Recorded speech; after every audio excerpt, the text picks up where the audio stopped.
Ben, Hi, Rupert. nice to see you. Nice to see you too. Are you writing Chinese poetry these days?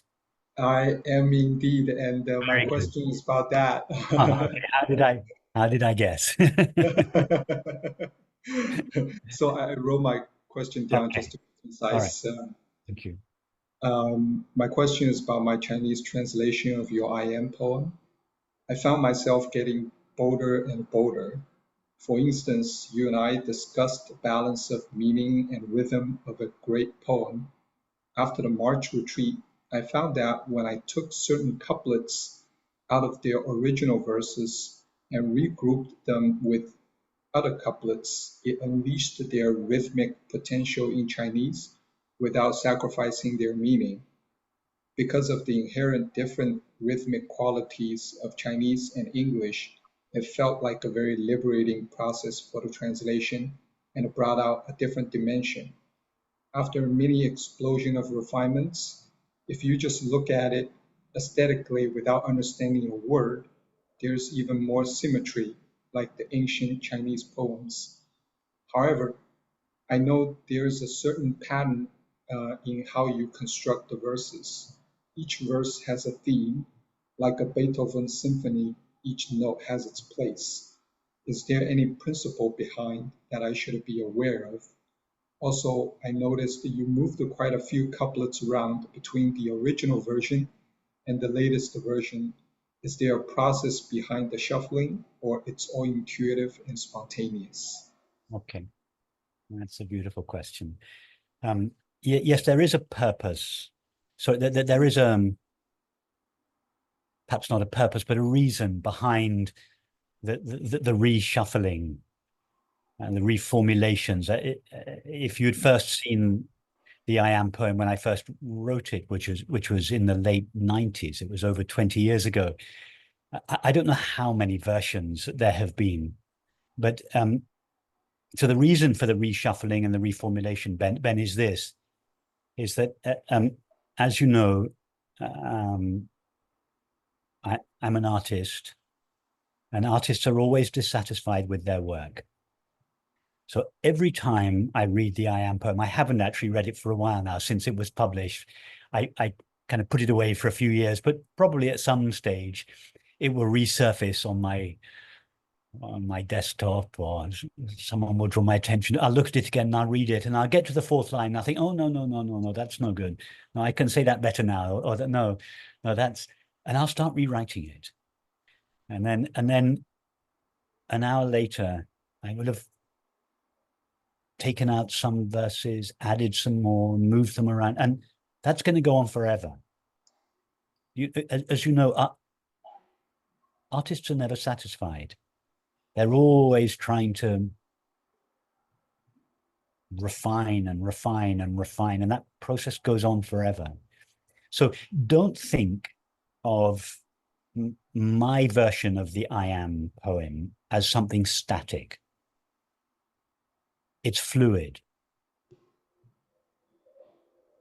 And therefore, your translations should also be fluid, because you in your translations are really trying to do exactly the same as I was trying to do in the original, to express the unexpressible. So you're always going to fail. It's not possible to express the unexpressible. So get used to it, man. You're never going to be satisfied. Every time you come to your Chinese version, you're going to think, oh, no, no, no, I'm going to reshuffle it, because the rhythm, and you're right, the rhythm is important. As you know, in a poem, it's not just the meaning of the words. A poem has a kind of incantatory structure to it, and that incantation is the rhythm.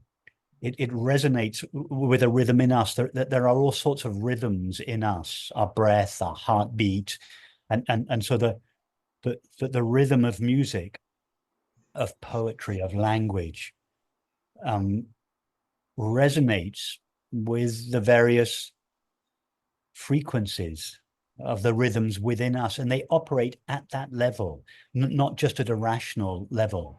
So a poem, as you well know, I know you know this, A poem is very much more than just the meaning of the words. So if you feel that in order to honor the incantatory, is that a word? Incantatory? I'm not sure that it is. The incantatory aspect of the poem, you have to depart from the original language, the original form, the original structure, the original order of verses, then feel free to do so. An academic might look at your work and think that you were taking liberties beyond what is reasonably acceptable for a translator, but you would know that you were not really taking liberties. You were coming closer to the essence of the poem, although you were departing further from its form. So, Ben, you've done your apprenticeship. Take off. You know, I've done 2 apprenticeships in my life. One with Michael Cardew, who was the kind of, along with Bernard Leach, the kind of great grandfather of the British studio pottery movement. And I did that for many years. And then I did it all over again with Francis Lucille. And as you well know, an apprenticeship, it involves putting yourself aside completely. You have no idea of your own. You have no will of your own. You just surrender completely to the master. You want to clothe yourself in the master. So what did that mean when I was doing my apprenticeship with Michael Cardew, when I lived with him for the last 2 years of his life? It meant taking one of his pots, a jug or a bowl, putting it in front of me on my wheel, and just doing my best to copy it. Every single square inch of it, to copy it, because I wanted to learn from him. It meant putting aside everything I thought and felt. I wanted to imbibe him, his work, his understanding, his vision, and I did that for many years. I had no desire but to copy as faithfully as I could his work. Of course, it never worked because I'm a different character, but my intention was to do so. And then after I left, he passed away, and I started up my own studio. I started making work, and the man who was in charge of the contemporary ceramic sales at the Bonham's auction house in London started being interested in my work and started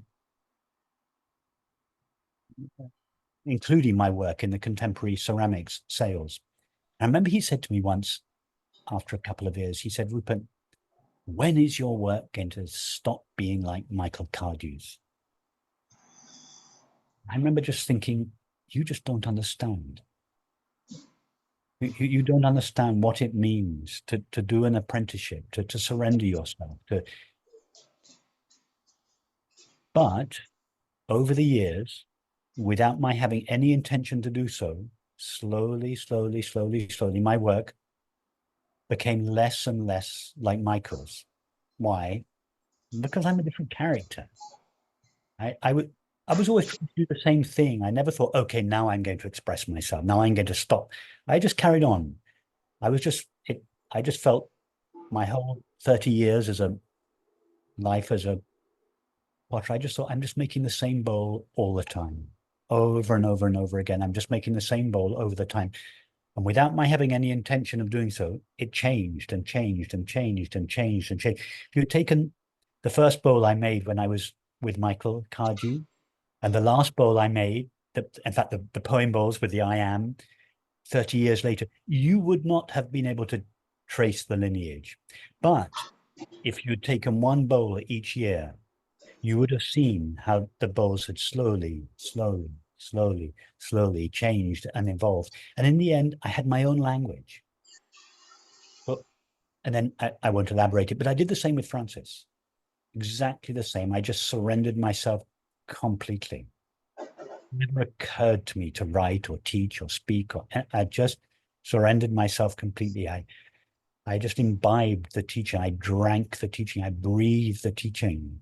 And then spontaneously, and you know the story, I'm not going to tell it again. I started writing.